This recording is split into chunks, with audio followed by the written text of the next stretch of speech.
Hello everyone, स्वागत है बच्चों आप सबका हमारे इस नए लेक्चर में ट्रिग्नोमेट्री के।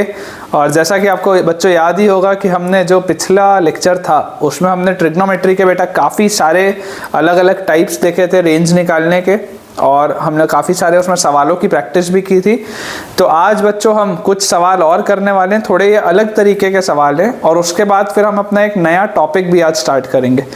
ये वो वाला टॉपिक है बच्चों, याद करिए मैंने आपको पिछले दिनों एक सवाल कराया था और उस सवाल में मैंने आपको ये लिखाया था कि अगर मान लीजिए आपके पास sin 2 theta plus sin 4 theta plus sin 6 theta, इस तरीके का एक सवाल था।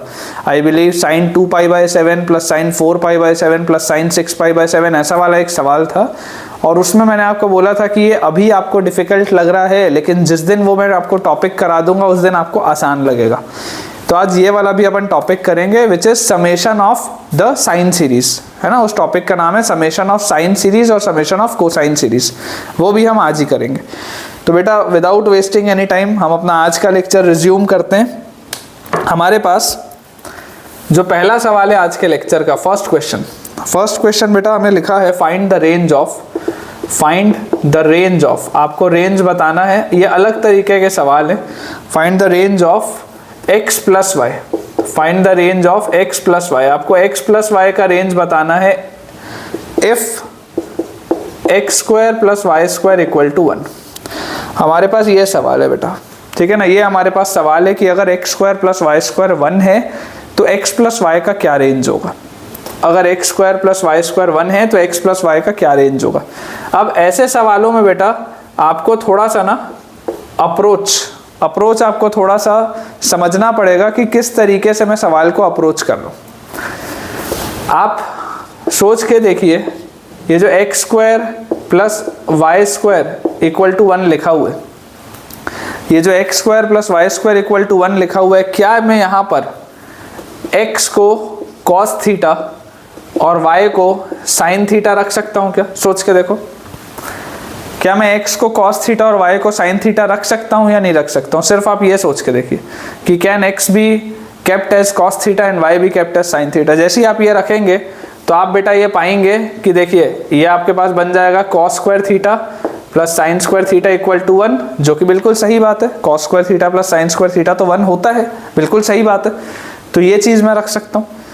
अब बेटा मुझे जो चीज़ समझनी है वो ये है कि यार मैंने यही क्यों पुट किया, तो मैं आपको ये इसका एक एक्सप्लेनेशन देने की कोशिश करता हूँ। ऑल्दो अब देखो मुझे तो आगे की भी मैथ्स आती है ना, तो मेरे लिए तो समझ पाना बहुत आसान है, लेकिन मैं आपको समझाने की कोशिश करता हूँ कि ये हुआ क्यों। आप बेटा फ्यूचर में आप एक चैप्टर पढ़ेंगे विच इज कोऑर्डिनेट ज्योमेट्री, ठीक है ना। फ्यूचर में बच्चों एक चैप्टर आएगा विच इज कोऑर्डिनेट ज्योमेट्री में एक अंदर चैप्टर आएगा उसके सर्कल्स। कोऑर्डिनेट ज्योमेट्री के अंदर एक और चैप्टर आएगा दैट इज सर्कल्स। तब आप बेटा सर्कल्स में पढ़ेंगे कि x square plus y square equal to r square, ये जो इक्वेशन होता है ना x square plus y square equal to r square, this is an equation of circle जिसका सेंटर होता है 0,0 पे और जिसका रेडियस होता है r। ये एक इक्वेशन आता है उसमें, ठीक है। ये एक इक्वेशन आता है कि x square plus y square जो होता है एक सर्कल होता है और r उसका रेडियस होता है और सेंटर उसका ओरिजिन पे होता है। आप अगर चाहें तो आप डेस्मॉस में इसको प्लॉट करके भी देख सकते हैं। ये एक सर्कल आएगा, ये एक बच्चों आपके पास सर्कल आएगा जिसका कि सेंटर आएगा ओरिजिन पे, और क्योंकि यहाँ पर r स्क्वायर की वैल्यू 1 है तो रेडियस इसका आएगा 1 यूनिट।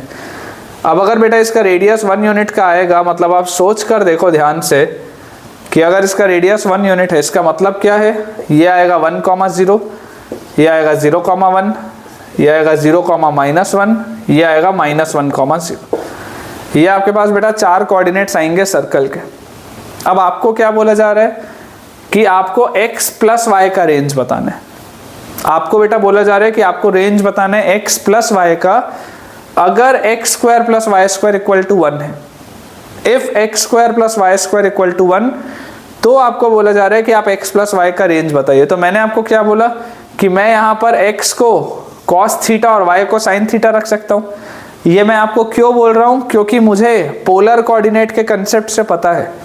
याद करो, पोलर कोऑर्डिनेट पढ़े हो तुम। पोलर कोऑर्डिनेट के कंसेप्ट से मुझे पता है कि थीटा एंगल पे r रेडियस पे कोई भी पॉइंट को लिखा जाता है r cos theta comma r sine theta. ये आप पढ़ के आए हो बेटा, शुरू के लेक्चर में मैंने आपको पढ़ाया है। क्योंकि मुझे यहाँ पर दिखाई दे रहा है कि इसका रेडियस 1 है, इसलिए मैंने बोला x को cos थीटा ले लो, y को sin थीटा ले लो। This is the reason. दोबारा बोलता हूँ, शुरू से बोलता हूँ। देखो इक्वेशन लिखा है x square plus y square equal to 1, range मुझे निकालना है x प्लस वाई का। मैंने आपको ये बोला कि x square plus y square equal to 1 जो होता है वो एक सर्कल का इक्वेशन होता है, जिस सर्कल का सेंटर ओरिजिन पर होता है और जिस सर्कल का रेडियस 1 यूनिट होता है। मेरे पोलर कोऑर्डिनेट सिस्टम के कंसेप्ट से बच्चों मुझे ये बात पता है कि r cos theta comma r sin theta आप किसी भी पॉइंट का कोऑर्डिनेट लिख सकते हैं सर्कल के ऊपर। ये पोलर कोऑर्डिनेट्स में हमने पढ़ा है। इसका मतलब अगर r की वैल्यू 1 मुझे दिखाई दे रही है तो मैं x को cos थीटा और y को sin थीटा बोल सकता हूँ। और जैसे ही मैंने बेटा x को cos थीटा और y को sin थीटा बोल दिया, इसका मतलब ये सवाल अब क्या हो गया, find the range of cos theta plus sin theta. आपको बेसिकली अब बस इसका रेंज बताना है, cos theta plus sin theta का रेंज। तो ये तो बहुत आसान सा हो गया। cos theta plus sin theta का रेंज क्या होता है, minus root over a square plus b square से लेकर plus root over a square plus b square तक। ठीक है, तो हमारा आंसर आ जाएगा बच्चों -√2 से √2। ठीक है ना, हमारा बेटा आंसर आ जाएगा -√2 से √2। बहुत ईजी सा बेटा ये क्वेश्चन है।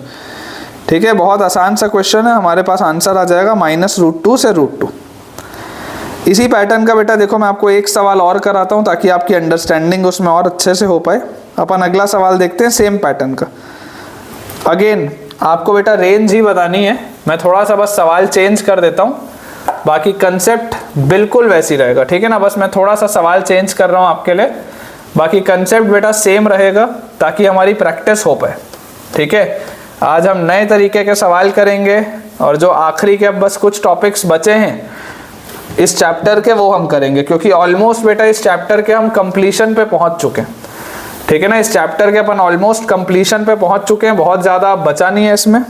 और मैं आपको पहले ही बता चुका हूँ कि ये वाला चैप्टर बेटा करने के बाद हम क्वाड्रेटिक इक्वेशंस पढ़ेंगे। अगेन बेटा आपको रेंज बतानी है x प्लस वाई की, और मुझे बोला जा रहा है if x square plus y square is equal to 4। मुझे बेटा इस सवाल में बोला गया है कि अगर x square plus y square की वैल्यू 4 है तो आपको इसका रेंज बताना है। अब अगर x square plus y square का वैल्यू 4 है बच्चों, तो इस सवाल में आप इसको क्या बोल सकते हैं कि ये बेसिकली 2 का स्क्वायर लिखा हुआ है। x square plus y square equal to अगर 4 लिखा है तो बेसिकली ये 2 का स्क्वायर लिखा है, तो होगा तो ये भी एक सर्कल ही, लेकिन इस सर्कल का रेडियस क्या होगा बच्चों, इस सर्कल का रेडियस होगा 2 यूनिट्स का, विच मीन्स ये कोऑर्डिनेट आ जाएगा 2,0, ये कोऑर्डिनेट आ जाएगा 0,2, ये वाला कोऑर्डिनेट आ जाएगा -2,0 एंड ये वाला कोऑर्डिनेट आ जाएगा 0,-2। ये हमारे पास 4 कोऑर्डिनेट्स आएंगे और आप देख ही सकते हैं कि इस सर्कल का रेडियस है 2 यूनिट्स। तो अगर इस सर्कल का बच्चों रेडियस हमारे पास 2 यूनिट्स दिया हुआ है, इसका मतलब क्या है, इसका मतलब बच्चों ये है कि ये वाला जो आपके पास कोऑर्डिनेट आएगा, कोई भी पोलर कोऑर्डिनेट के कंसेप्ट से आप देख सकते हैं कि कोऑर्डिनेट आता है r cos theta r sin theta. तो if this is located at an angle theta, तो मैं यहाँ पर बच्चों बोल सकता हूँ कि इसके कोऑर्डिनेट्स होने चाहिए 2 cos थीटा 2 sin थीटा, ऐसे होने चाहिए। और आप लॉजिकली देखो यहाँ से भी सोच सकते हो कि अगर आप x को 2 cos थीटा रखते हो और अगर आप y को 2 sin थीटा रखते हो तो सेटिस्फाई तो हो रहा है। अगर आप x को 2 cos थीटा y को 2 sin थीटा रखोगे सेटिस्फाई हो जाएगा। तो मुझे बेसिकली रेंज इसमें किसका निकालना है, मुझे रेंज निकालना है 2 cos theta plus 2 sin theta का। मुझे जो रेंज निकालना है वो निकालना है 2 cos theta plus 2 sin theta का। तो this is 2 into cos theta plus sin theta. अब ये जो cos theta plus sin theta है इसका रेंज है -√2 से √2। cos theta plus sin theta का रेंज है -√2 से √2, मल्टीप्लाई 2 से भी हो रहा है, तो रेंज आ जाएगा -2√2 से लेकर 2√2 तक। रेंज हमारे पास बच्चों आ जाएगा -2√2 से लेकर 2√2 तक। ठीक है ना, बहुत आसान से बेटा सवाल है, सिर्फ और सिर्फ कंसेप्ट्स की प्रैक्टिस के लिए, केवल और केवल बेटा कंसेप्ट्स की प्रैक्टिस के लिए हमको सवाल करने, ताकि हमारी क्लैरिटी और अच्छे से इसमें आ पाए। ठीक है, अब इसके बाद हम बेटा अपना नेक्स्ट सवाल बनाते हैं। थोड़ा सा अलग सवाल है, थोड़ा सा, बहुत थोड़ा सा बस डिफरेंस है इस सवाल में, बाकी कंसेप्ट अगेन यही वाला रहेगा। तो अपन जल्दी से अपना बोर्ड क्लियर कर लेते हैं और फिर अपना नेक्स्ट जो क्वेश्चन है वो नोट करते हैं। ठीक है, ज़रूर बेटा आप मुझे बताइएगा कि आपको ये लेक्चर्स कैसे लग रहे हैं, है ना। आप लोग का फीडबैक बहुत ज़रूरी है, तो मुझे ज़रूर बताते रहिएगा कि आपको लेक्चर्स कैसे लग रहे हैं। क्वेश्चंस के प्रैक्टिस की और ज़रूरत हो तब भी बताइएगा, तो मैं आपके लिए कमेंट्स में भी शेयर करूँगा वो। ठीक है ना, मैं लिंक्स आपके लिए शेयर कर दूँगा डिस्क्रिप्शन में और कमेंट्स में। हमारे पास बेटा सवाल है कि आपको रेंज बताना है, आपको रेंज बताना है किसका, ax प्लस बी वाई का। आपको रेंज बताना है ax प्लस बी वाई का, where x square plus y square is equal to 4 and a square plus b square is equal to 8। ये बेटा मेरे पास सवाल है। ये बच्चों मेरे पास सवाल दिया हुआ है कि x square plus y square 4 है और a square plus b square की वैल्यू 8 है। अब अगर x square plus y square 4 है तो यहाँ से अब तक तो आपको ये देख के समझ में आ ही गया होगा कि हम x को ले लेंगे 2 cos थीटा, y को हम बेटा ले लेंगे 2 sin थीटा, x को हम ले लेंगे 2 cos थीटा और y को हम ले लेंगे 2 sin थीटा। और यहाँ से अगर आप बेटा ध्यान से देखेंगे, एकदम अगर आप ध्यान से देखेंगे कि देखिए अगर a square plus b square 8 है, क्या मैं a को 2√2 cos अल्फा और b को 2√2 sin अल्फा ले सकता हूं क्या? देखो सेम एंगल नहीं लेना, दोबारा थीटा मत मान लेना, क्योंकि ये थीटा आपने माना है x और y वाले वेरिएबल्स के लिए। यहाँ पर आपके पास a और b वाले वेरिएबल्स हैं, तो आप थीटा मत मानिएगा, आप कोई भी और एंगल मान लीजिए, अल्फा मान लो, बीटा मान लो, कुछ भी और मान लो, लेकिन थीटा मत मानना। और जैसे आपने यहाँ पे 4 का √2 लिया, वैसे ही आप 8 का √2 लेंगे यहाँ पे। तो आप सोच के देख भी सकते हैं कि अगर आप 2√2 cos अल्फा रखें और 2√2 sin अल्फा रखें तो बराबर आपके पास 8 आ जाएगा, कोई दिक्कत की बात नहीं। तो मुझे रेंज किसका निकालना है, मुझे रेंज बताना है ax प्लस बी वाई का। ax मतलब 4√2 cos theta cos alpha plus by मतलब कि 4√2 sin थीटा sin अल्फा। मुझे बच्चों इसका रेंज बताना है। तो अगर मुझे इसका रेंज बताना है तो ज़रा सोचिए, 4√2 तो आ गया बाहर, cos a cos b plus sin a sin b। cos a cos b plus sin a sin b क्या होता है, cos of a minus b. cos a cos b plus sin a sin b is cos of a minus B.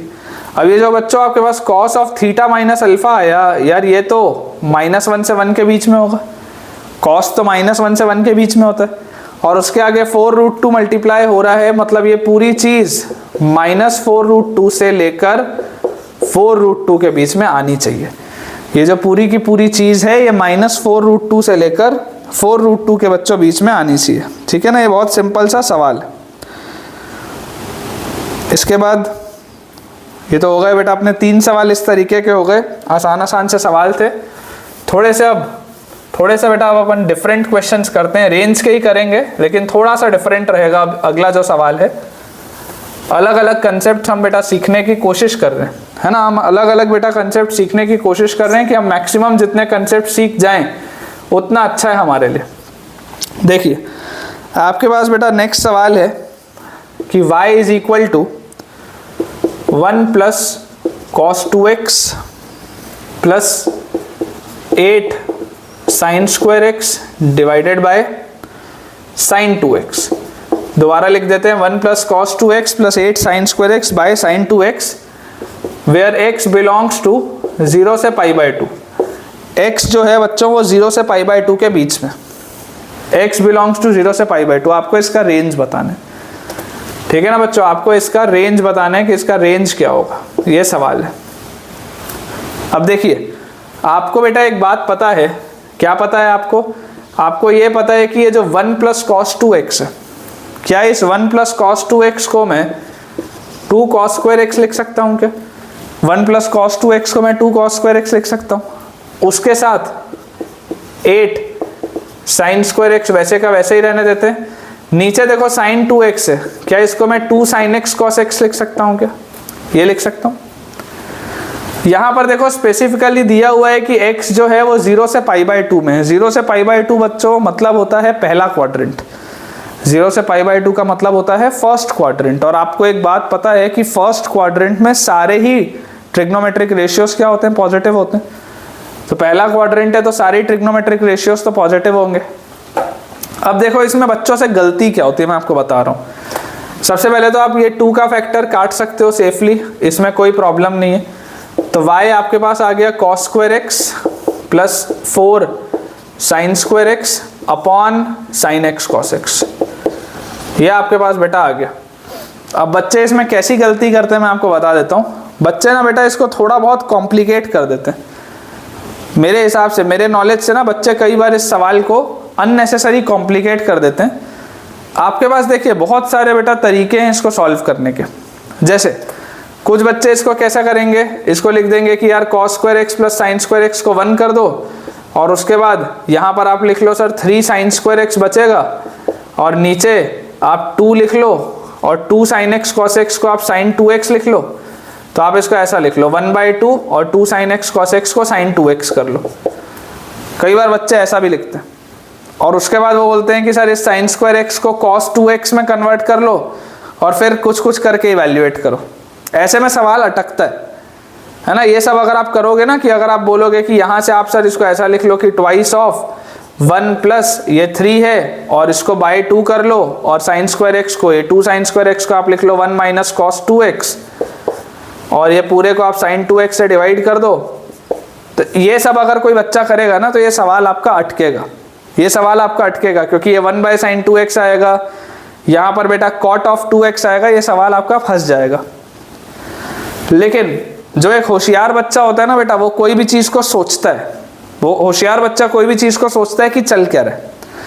देखो अगर 0 से π/2 के बीच में है, ना 0 है ना π/2 है, अगर 0 से π/2 के बीच में, इसका मतलब ये जो डिनोमिनेटर में sin x cos x दिख रहा है ये दोनों नॉन जीरो होगा, जीरो तो हो नहीं सकता। क्या मैं y को ऐसा लिख सकता हूँ कि यहाँ से देखना मैं क्या लिख रहा हूँ, cos square x divided by sin x cos x plus 4 sine square x divided by sign x cos x। अगर बेटा मैं ये लिखूं तो देखिए cos x से ये स्क्वायर वाला टर्म गया, sin x से ये स्क्वायर वाला टर्म गया, तो आपके पास आ गया y is equal to cot x plus 4 tan x। क्या ये मेरे पास आ गया? क्या जैसे ही मेरे पास ये आया, सोच के देखो क्या रेसिप्रोकल रिलेशनशिप दिखाई दे रहा है? क्या रेसिप्रोकल रिलेशनशिप? जरूर रेसिप्रोकल रिलेशनशिप टाइप 3 जो मैंने पढ़ा था बेटा, उसमें कॉट स्क्वायर और टैन स्क्वायर था, मैं मानता हूँ, मैं उस बात को मानता हूँ। लेकिन अभी भी एक कॉट है और एक टैन है। दिमाग लगाओ, पहले क्वाड्रेंट की बात हो रही है, पहले क्वाड्रेंट में कॉट भी पॉजिटिव होता है, टैन भी पॉजिटिव होता है। क्या मैं इसका रेंज निकालने के लिए, क्या बच्चों में इसका रेंज निकालने के लिए ऐसा बोल सकता हूँ क्या कि यार मुझे जो बात समझ में आ रही है वो ये बात समझ में आ रही है कि अगर मैं इसको लिख लूँ root cot x minus 2 root tan x का होल स्क्वायर, अगर मैं ये लिखूं, क्या मैं इसको ग्रेटर देन इक्वल टू 0 बोल सकता हूँ? क्या मैं इसको ग्रेटर देन इक्वल टू 0 बोल सकता हूँ? क्योंकि एक परफेक्ट स्क्वायर है, परफेक्ट स्क्वायर हमेशा ही 0 या उससे बड़ा होता है। और इसमें आपको इक्वालिटी अलग से चेक करने की ज़रूरत नहीं है। क्यों अलग से चेक करने की ज़रूरत नहीं है? क्योंकि कॉट एक्स और टैन एक्स, कॉट एक्स और टैन एक्स बच्चों दोनों ही सारी की सारी वैल्यूज़ लेते हैं, पूरे के पूरे रियल नंबर में डिफाइंड होते हैं। मतलब आपकी जो y होती है y की सारी वैल्यूज लेते हैं, ठीक है ना। आप अगर याद करेंगे तो आपके पास बेटा देखो tan x का ग्राफ इस तरीके का बनता था, ये ऐसा ग्राफ बनता था tan x का। और cot x का बेटा अगर आप ग्राफ याद करेंगे तो 0 से पाई में अगर आप देखेंगे तो cot x का ग्राफ ऐसा बनता था। हर जगह डिफाइंड होते थे, है ना। मतलब ये वाले पॉइंट्स पे डिफाइंड नहीं है, लेकिन y की सारी वैल्यूज ये लेते थे, tan x और cot x। तो ये ग्रेटर देन इक्वल टू 0 होगा। यहां से बेटा आप देखो, अगर इसको एक्सपैंड करोगे तो a square plus b square minus 2ab, तो -4 और रूट कॉट एक्स और रूट tan x कटेगा, -4 रूट कॉट एक्स और रूट tan x कटेगा। This should be greater than equal to 0। तो जरा सोच के देखो, ये जो पूरी चीज आई cot x plus 4 tan x, ये किससे बड़ा आ रहा है? हमेशा 4 या उससे बेटा बड़ा आ रहा है। ठीक है ना। अगर आप इसको सॉल्व करेंगे तो आप सॉल्व करके बेटा ये पाएंगे कि ये चीज़ हमेशा ही 4 या उससे बड़ी आएगी। एक बार के लिए देखो मैं आपको करके भी दिखा देता हूँ। अगर बेटा आप इक्वालिटी पे चेक करो कि इक्वालिटी आएगी या नहीं, तो आप क्या बोलोगे कि यार इक्वालिटी के लिए root cot x 2 root tan x के बराबर होना चाहिए। इस रूट कॉट एक्स को आप बेटा 1 बाय रूट tan x लिखो और उधर ले जाओ, तो 1/2 की वैल्यू आ जाएगी tan x, क्योंकि रूट tan x और रूट tan x मल्टीप्लाई होके tan x बना लेंगे और tan x की बच्चों आपके पास वैल्यू आ जाएगी 1/2। और आप जानते ही हैं कि tan x की वैल्यू हाफ हो सकती है। कौन से एंगल पे होती है वो मुझे नहीं पता, लेकिन हो सकती है, ये बात श्योर है। ठीक है, तो ये बेटा कुछ आसान से अपने सवाल थे एंड आई होप आपको बेटा ये चीज़ें क्लियर हुई होंगी। तो अब बेटा अपन अपना अगला टॉपिक स्टार्ट करते हैं, which is summation of trigonometrical series, है ना। अगला topic is practically the last topic of trigonometry. ठीक है, जो आप कंपाउंड एंगल्स बेटा पिछले 20-22 लेक्चर से पढ़ रहे हैं, उसका लास्ट टॉपिक है समेशन ऑफ ट्रिग्नोमेट्रिकल सीरीज। उसके बाद कुछ मिसलेनियस चीज़ें रहेंगी, वो भी मैं आपको करा दूंगा, कोई दिक्कत की बात नहीं है। और फिर अपन ये वाला लेक्चर अपना ख़त्म करेंगे। ठीक है ना, ये जो आपका चैप्टर है वो उसके साथ फिर ख़त्म हो जाएगा। बहुत ज़्यादा बचा नहीं है, हम ऑलमोस्ट इस चैप्टर के बेटा अब एंड पे पहुंच चुके हैं। हमने कई सारी चीज़ें देख ली हैं और ये सारी बेटा अब जो चीज़ें हैं वो बहुत छोटी छोटी सी चीज़ें, कई सारे इंस्टीट्यूट्स वाले कराते भी नहीं हैं, लेकिन अपने पास समय है तो अपन करेंगे।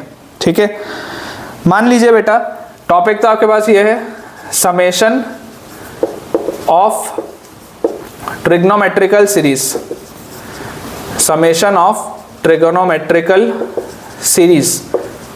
अब इसके अंदर होना क्या है मैं आपको समझा देता हूँ। मान लीजिए आपके पास एक सीरीज है ए, मान लीजिए आपके पास बच्चों एक सीरीज है ए, जिसमें ए लिखा हुआ है sine theta plus sign 2 theta plus sine 3 theta plus sign 4 theta से लेकर ये लिखा हुआ है साइन ऑफ n थीटा तक। मान लो आपके पास ये एक सीरीज है, ठीक है, एक ये मेरे पास सीरीज है जिसमें साइन थीटा से लेकर साइन n थीटा तक का सम लिखा है। इस सीरीज की खास बात क्या है? पहली खास बात है कि सारे के सारे टर्म्स साइन में है, पहली खास बात। दूसरी खास बात क्या है? अंदर के जो आर्ग्यूमेंट्स हैं, अंदर के जो आर्ग्यूमेंट्स हैं बेटा वो अरिथमेटिक प्रोग्रेशन में है। Arguments are in arithmetic progression. देख लो ये एपी में है ना, थीटा 2 थीटा 3 थीटा 4 थीटा इस तरीके का। तो अगर मेरे पास बेटा कभी भी एक ऐसी सीरीज आएगी जिसमें सारे साइन के टर्म्स हों और जो आर्ग्यूमेंट्स हों वो सारे के सारे आर्ग्यूमेंट्स किस में हों? अरिथमेटिक प्रोग्रेशन में। सारे के सारे आर्ग्यूमेंट्स किस में हों? अरिथमेटिक प्रोग्रेशन में। तो ऐसी वाली सीरीज का बेटा जो आंसर होता है, ऐसी वाली सीरीज का आंसर क्या होता है पहले तो मैं आपको आंसर बता देता हूं। साइन ऑफ n, मतलब n मतलब total number of terms, n into common difference by 2 upon sine of common difference by 2 into sine of first angle plus last angle by 2। ये आंसर होता है। फॉर्मूला होता है, आप इसको फॉर्मूला बोल लो, आंसर बोल लो। कैसे आया अभी बताऊंगा आपको, कैसे इसको सॉल्व करना है मैं आपको बताऊंगा, अप्रोच बताऊंगा।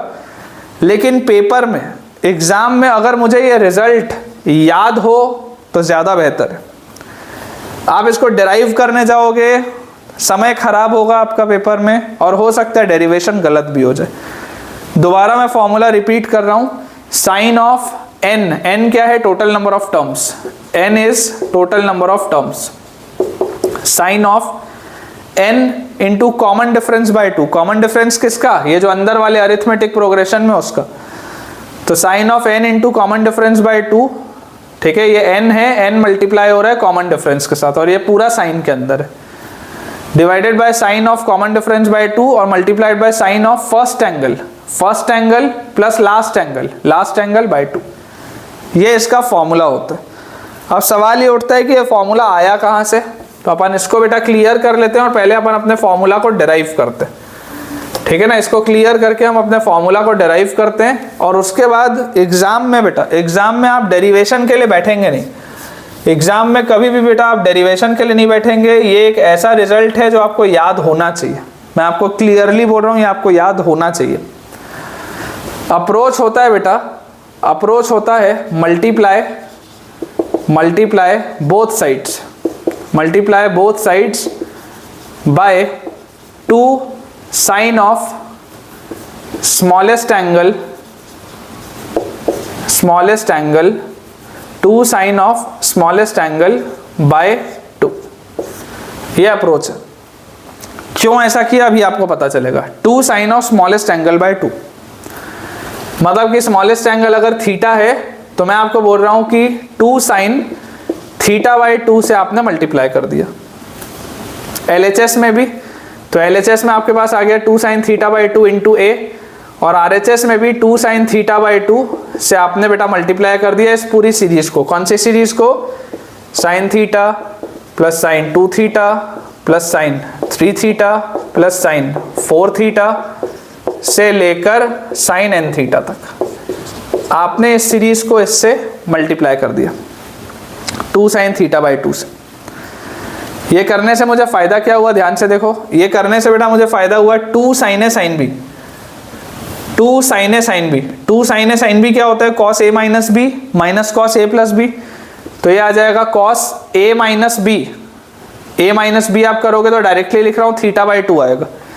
Cos of minus theta by 2 आएगा, और cos of minus theta by 2 cos theta by 2 होता है। तो cos A minus B minus cos A plus B, A plus B आ जाएगा 3 थीटा बाय 2।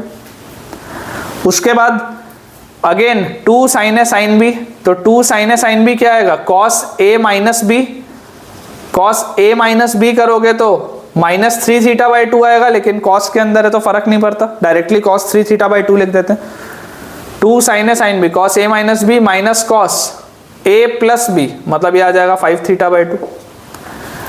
उसके बाद फिर 2 साइन ए साइन बी, तो 2 साइन ए साइन बी क्या होगा? Cos A minus B minus cos A plus B, तो 7 theta by 2।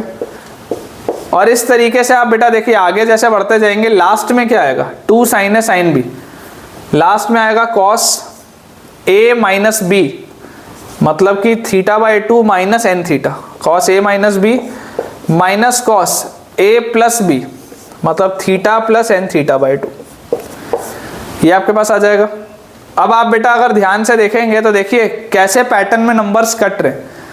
ये minus cos 3 theta by 2 इस कॉस 3 थीटा बाय 2 से कटेगा, ये इससे कटेगा, ये इधर कहीं से कटेगा। तो आप देख सकते हैं इस तरीके से टर्म्स कट रहे हैं, तो 100% यहाँ वाले टर्म से ये भी कटेगा। तो फाइनली मेरे पास बचेगा क्या?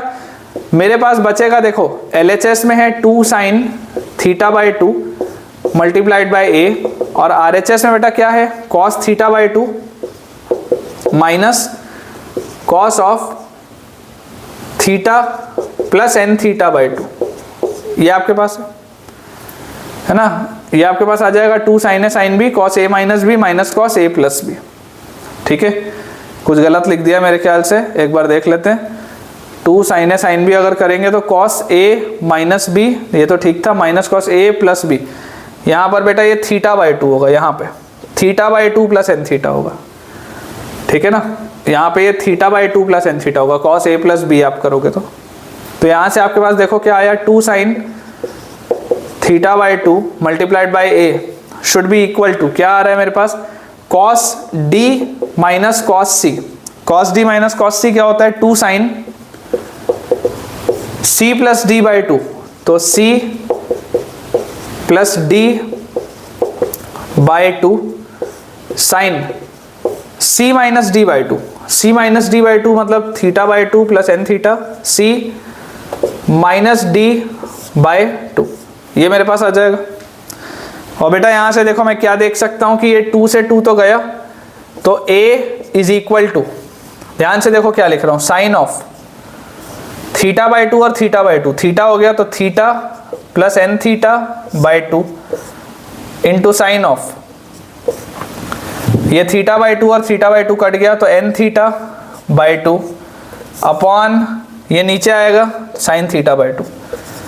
आप देख लो बेटा वही फॉर्मूला लिखा है जो मैंने आपको बोला था, sine of n into common difference by 2। देख लो कॉमन डिफरेंस क्या है, थीटा और 2 थीटा और 3 थीटा, इनके बीच में सबके बीच में कॉमन डिफरेंस थीटा का है, तो sine of n into common difference by 2 divided by sine common difference by 2 into sine of first angle, ये फर्स्ट एंगल लिखा है, प्लस लास्ट एंगल, ये लास्ट एंगल लिखा है, बाय 2। डायरेक्टली मुझे रिजल्ट याद होना चाहिए। रिजल्ट क्या है? Sine of n into common difference by 2 divided by sine of difference by 2 common difference by 2 multiplied by sine of first angle plus last angle by 2। अगर बेटा ये रिजल्ट मुझे याद है तो बिलीव मी आपका बेटा बहुत समय बचेगा, पेपर में आपका बहुत समय बचेगा, because there is a very high chance कि यार आप इसको गलत कर दो। There is a very high chance कि बेटा आप इसको गलत कर दो पेपर में, इसलिए अपने को इसमें बिल्कुल भी बेटा मतलब रिस्क नहीं लेना है। आपको वैसे भी देखो कई सारे रिजल्ट जो हमने शुरू में डिराइव किए थे वो अब तक आपको याद हो गए होंगे, तो रिजल्ट्स बेटा हमारे लिए याद रखना बहुत ज़रूरी है। अगर कोई चीज़ हमने क्लास नोट्स में डिराइव करी है, इसका मतलब वो मुझे पता होना चाहिए। कोई चीज़ न्यू आ गई जो मैंने आज तक ना पढ़ी हो, उसको मुझे पेपर में डिराइव करना पड़े, वो बात अलग है। लेकिन अगर कोई पढ़ी हुई चीज़ आ रही है जो क्लास नोट्स में भी आपको मैं पर्टिकुलरली इस बात पे एम्फेसिस दे के बोल रहा हूँ कि आपको याद करना है, तो वो तो बेटा आपको याद होना ही चाहिए, है ना, वो आपको याद होना ही चाहिए। अगर आप मतलब इसको याद नहीं रखते हैं तो बहुत ही गलत बात है, ठीक है ना, बहुत ही बेटा गलत बात है। देखिए इस पे सवाल कैसे बनते हैं मैं आपको बताता हूँ, इस फॉर्मूले का मैं आपको एप्लीकेशन बताता हूँ। बहुत अपन आसान से बेटा चीज़ें देखते हैं, सिर्फ इस फॉर्मूले को अप्लाई कैसे करते हैं मैं आपको ये समझा देता हूँ। आप अगर चाहें तो बेटा ये जो मैंने आपको पिछला एक अभी सवाल बताया कि मैंने हो सकता है 2 या 3 लेक्चर पहले आपको एक सवाल कराया होगा, या हो सकते हैं ज़्यादा लेक्चर भी हो गए हों, कि sine of 2π/7 plus sine of 4π/7 plus sine of 6π/7 ऐसा करके एक सवाल था जिसमें मैंने 2 sin π/7 से मल्टीप्लाई और डिवाइड किया था और फिर मैंने सवाल को सॉल्व किया था। तो एक बार आप ज़रूर उस सवाल को इससे डायरेक्टली करके देखिएगा, आपका आंसर ज़रूर आएगा।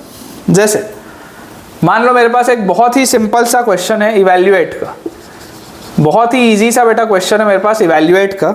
इसमें लिखा हुआ है sine of 30 degree plus sine of 60 degree plus sine of 90 degree plus sine of 120 degree plus sine of 150 degree plus sine of 180 degree. बहुत ही आसान सा सवाल, बहुत ही बेटा इजी क्वेश्चन है।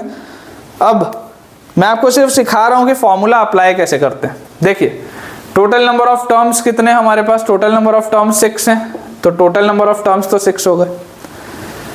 साइन वाले टर्म्स लिखे हुए हैं, एडिशन में है सब, और अंदर वाले जो आर्ग्यूमेंट्स हैं वो कॉमन डिफरेंस में। इसका कॉमन डिफरेंस क्या है? कॉमन डिफरेंस है बच्चों 30 डिग्री का।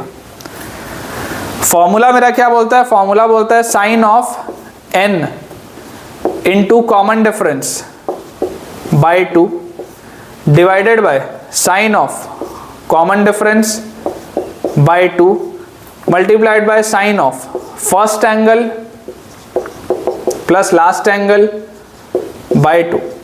ये formula.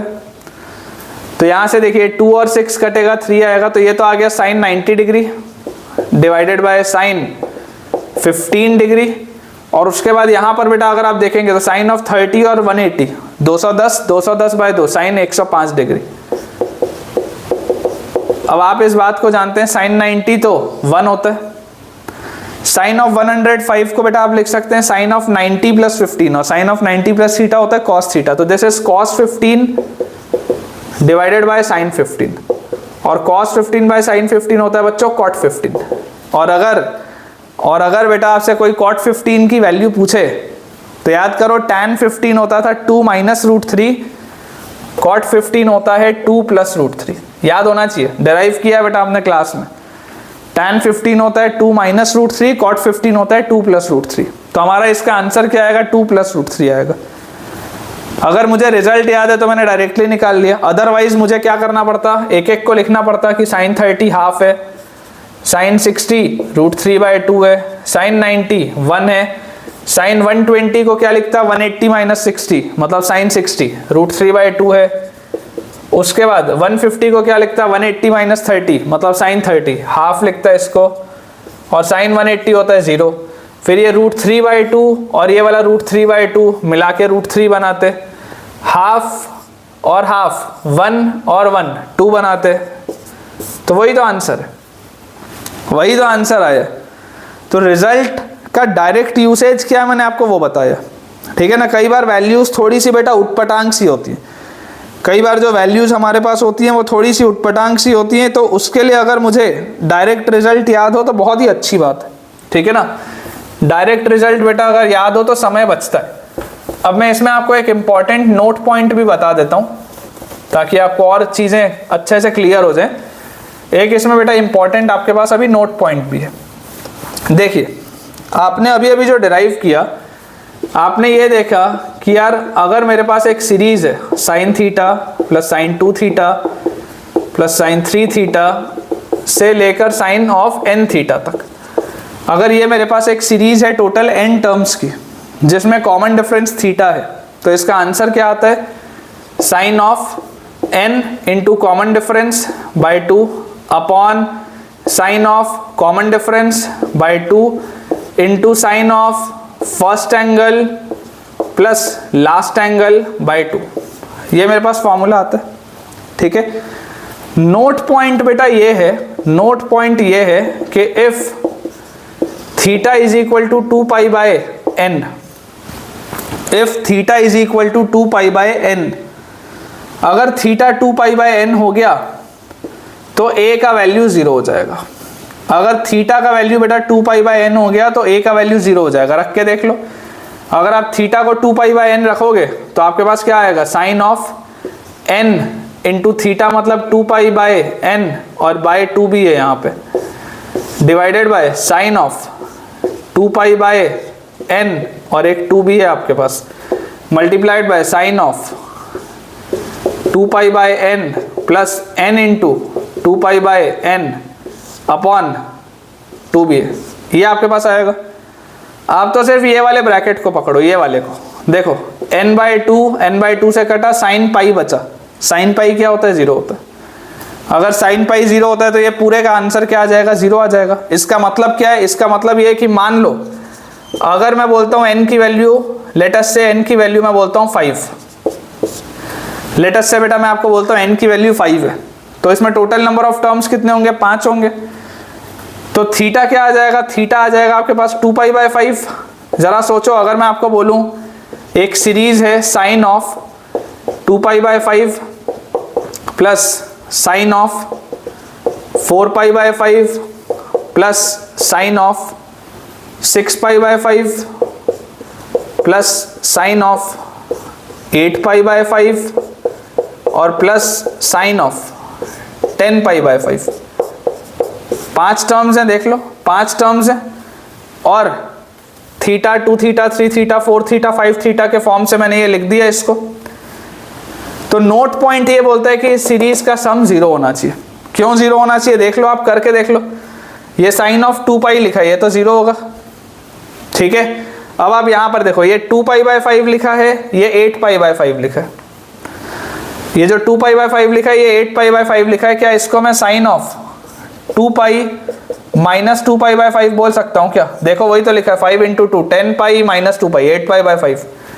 Sign of 360 minus theta minus sine theta होता है, ये और ये कटेगा। सेम इसमें भी आप बेटा देखो, इसको अगर आप लिख लो sine of 2 pi minus 4 pi by 5, तो वही है 5 2 से 10 माइनस 4 6 पाई बाय 5 लिखा है, पर साइन ऑफ 360 माइनस थीटा और साइन थीटा कट जाएगा। तो ओवरऑल आप क्या देख रहे हैं, ओवरऑल बच्चों आप ये देख रहे हैं कि ये पूरी सीरीज का सम क्या आया, 0 आया। तो ये इंपॉर्टेंट एक नोट पॉइंट है कि अगर थीटा की वैल्यू बेटा 2 पाई बाय n हो गई, अगर थीटा की वैल्यू 2 पाई बाय n हो गई, of course where n is a natural number, of course where n is a natural number, तो बेटा जो सीरीज है उसका सम हो जाएगा 0। अगर थीटा की वैल्यू 2 पाई बाय n हुई तो सीरीज का बच्चों सम आपके पास आ जाएगा 0। तो ये तो बेटा बात हो गई कॉस के सीरीज, सॉरी साइन के सीरीज की। अब अपन देखते हैं कि अगर हमारे पास इसी तरीके की सीरीज कॉस में हो तो उसका आंसर क्या होता है, ठीक है ना। हमने साइन की सीरीज देख ली बढ़िया से, अब अपन देखते हैं कि अगर हमारे पास कॉस में सीरीज दी हो तो उसका आंसर क्या आएगा। देखिए मान लीजिए बेटा कैपिटल B एक सीरीज आपको दी हुई है cos theta plus cos 2 theta plus cos 3 theta plus cos 4 theta से लेकर बच्चों एक सीरीज मेरे पास लिखी है कॉस ऑफ n थीटा तक। अगेन वही बात है, सारे टर्म्स कॉस में हैं, समेशन हो रहा है सबका, आर्ग्यूमेंट जो हैं वो अरिथमेटिक प्रोग्रेशन में है, total number of terms n है और इस सीरीज का कॉमन डिफरेंस थीटा है आर्ग्यूमेंट्स का ऑफ कोर्स। तो इसका जो आंसर आता है बेटा बिल्कुल सिमिलर पैटर्न में, बिल्कुल सिमिलर पैटर्न में इसका आंसर आता है sine of n into common difference by 2 upon sine of common difference by 2। ये तो वही है जो पिछले में भी था। यहाँ पे आ जाएगा cos of first angle plus last angle by 2। सिर्फ इतना अंतर है, दोनों के रिजल्ट्स में सिर्फ इतना अंतर है कि पिछले वाले में sine of first angle plus last angle by 2 आता है साइन की सीरीज में, कॉस की सीरीज में cos of first angle plus last angle by 2 आता है इसमें। सिर्फ यही अंतर है, इसके अलावा और बेटा इसमें कोई भी अंतर नहीं है। एक बार अपन इसका क्विकली डेरिवेशन देख लेते हैं। इसका भी बेटा डेरिवेशन अगर आप देखेंगे तो बिल्कुल सिमिलर डेरिवेशन है पिछले वाले के। आप क्या करेंगे, आप बेटा दोनों साइड मल्टीप्लाई करेंगे, मल्टीप्लाई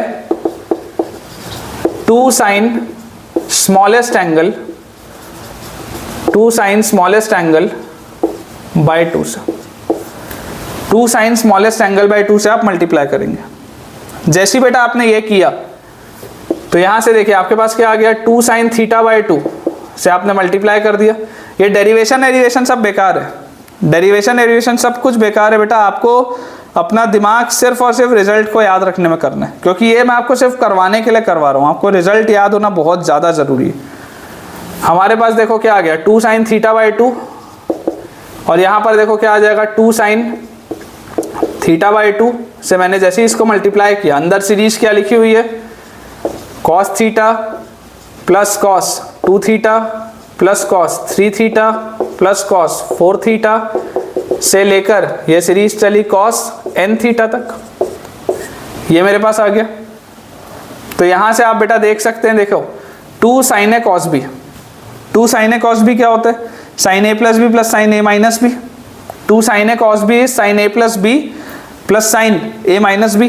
तो आप देखिए ध्यान से, 2 साइन ए कॉस बी अगर आप बोलेंगे तो साइन ए प्लस बी मतलब 3 theta by 2 plus sine A minus B करोगे तो क्या आएगा, माइनस थीटा बाई 2 आएगा।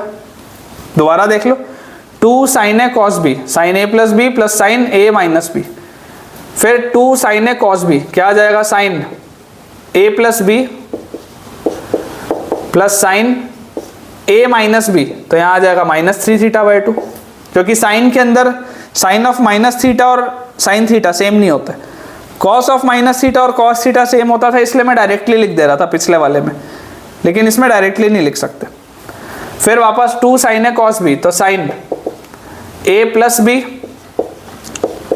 Plus sine A minus B, तो यहाँ आ जाएगा माइनस 5 थीटा बाई 2। वैसे ही लास्ट वाले में देखो क्या आएगा, इसी तरीके से लास्ट वाले में आएगा sign A plus B plus sine A minus B, ठीक है, ये आ जाएगा बेटा मेरे पास। अगेन अगर आप देखेंगे तो देखिए साइन ऑफ 3 थीटा बाई 2 और sine of minus 3 theta by 2, ये कटेगा, ये भी कटेगा, ये भी कटेगा। इस तरीके से आप बोल सकते हैं ये वाला भी टर्म कटेगा।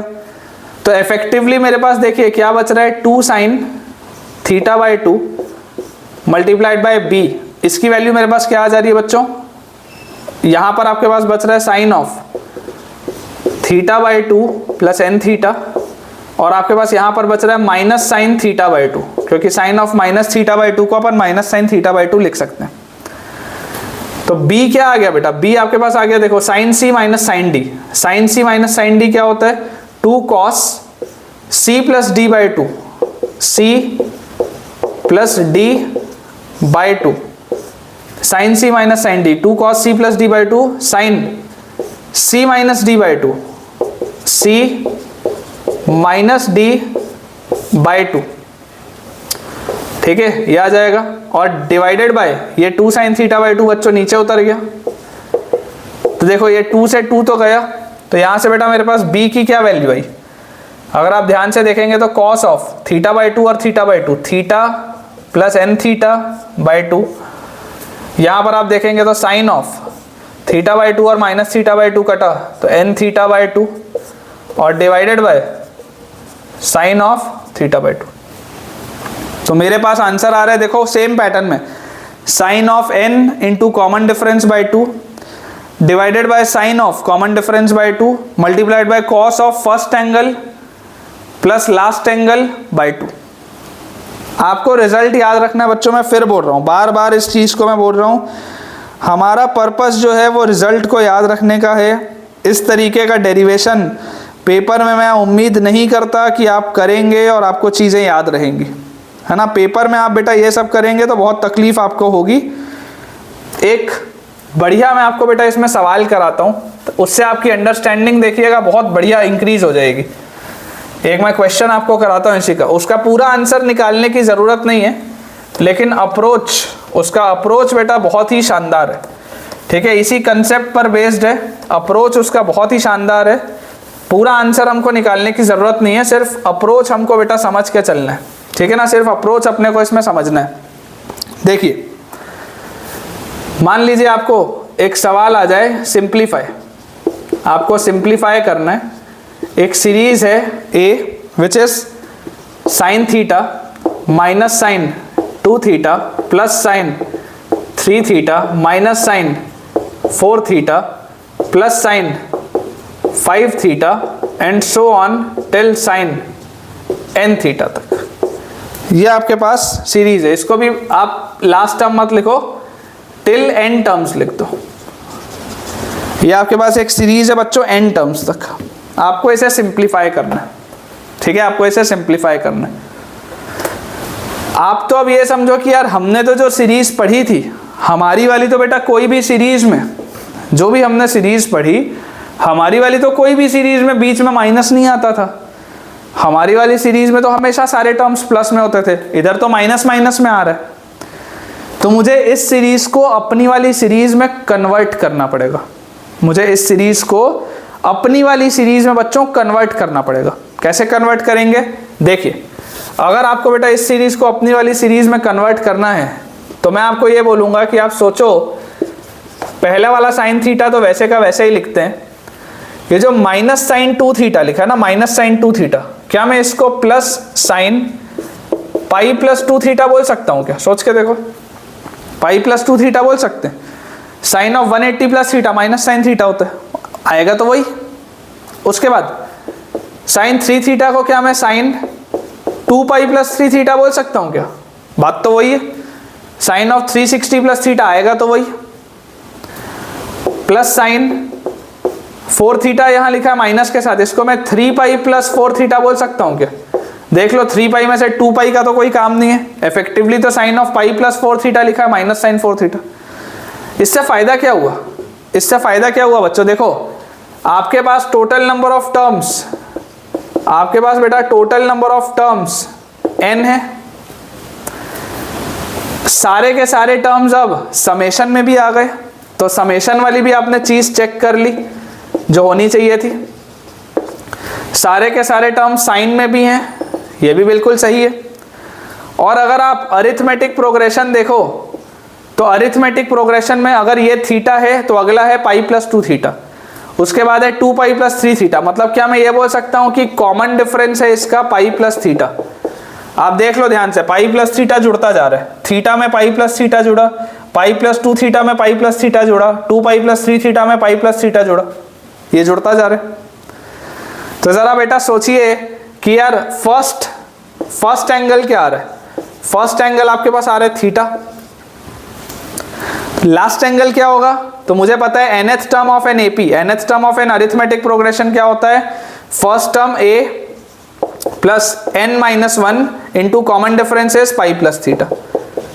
इसको आप जब सॉल्व करेंगे तो आपके पास आएगा थीटा प्लस पाई इधर गया तो n पाई, उसके बाद पाई इधर गया तो माइनस पाई, फिर थीटा इधर गया तो प्लस n थीटा, और थीटा इधर आया तो माइनस थीटा। ये आपके पास आएगा। यहाँ से आप देख सकते हैं थीटा और माइनस थीटा तो कट जाएगा।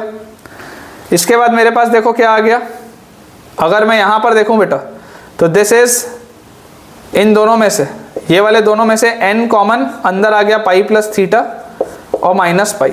ये मेरे पास बेटा लास्ट एंगल आ रहा है, देख लो, n दोनों में से कॉमन पाई प्लस थीटा माइनस पाई, ये लास्ट एंगल आ रहा है। अगर मैं इसका आंसर देखूं, पूरा आंसर सिंप्लीफाई करने की जरूरत नहीं है, ये अप्रोच इंपॉर्टेंट था, ये अप्रोच बेटा इंपॉर्टेंट था। पूरा आंसर तो बेकार हो सकता है, सिंप्लीफाई करने का उतना जरूरत नहीं है, लेकिन अप्रोच हमारे लिए इंपॉर्टेंट है। तो ए क्या हो जाएगा, sine of n, total number of terms n, into common difference. Common difference क्या है, पाई प्लस थीटा।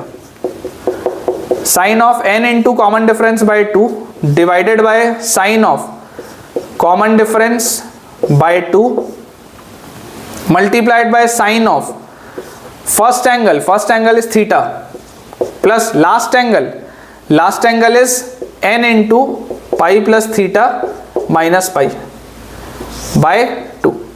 यार है, देख लो ध्यान से, sine of n into common difference by 2 divided by sine of common difference by 2 into sine of first angle plus last angle by 2। ये मेरे पास पूरी की पूरी चीज आ रही। आप अगर चाहें तो इतने में छोड़ सकते हैं, आप अगर चाहें बच्चों तो इसको और सिंप्लीफाई भी कर सकते हैं, आपकी इच्छा है। ठीक है, इसको मैं और नहीं सॉल्व कर रहा हूं, मेरा जो पॉइंट था वो ये समझाना था आपको, ये अप्रोच बहुत ज़्यादा इंपॉर्टेंट था। ठीक है बच्चों, तो इसके साथ हम अपने आज के लेक्चर के एंड पे पहुंच चुके हैं एंड आई होप कि आपको आज का लेक्चर बहुत ही ज़्यादा अच्छा लगा होगा। तो ज़रूर अगर आपको आज का लेक्चर अच्छा लगा है तो वीडियो को लाइक करना, चैनल में सब्सक्राइब करना और एक अच्छा सा अपना कमेंट उसमें डालना बिल्कुल भी ना भूलें कि आपकी पढ़ाई कैसी चल रही है। साथ ही साथ अपने दोस्तों के साथ वीडियो को शेयर भी करिए। Thank you.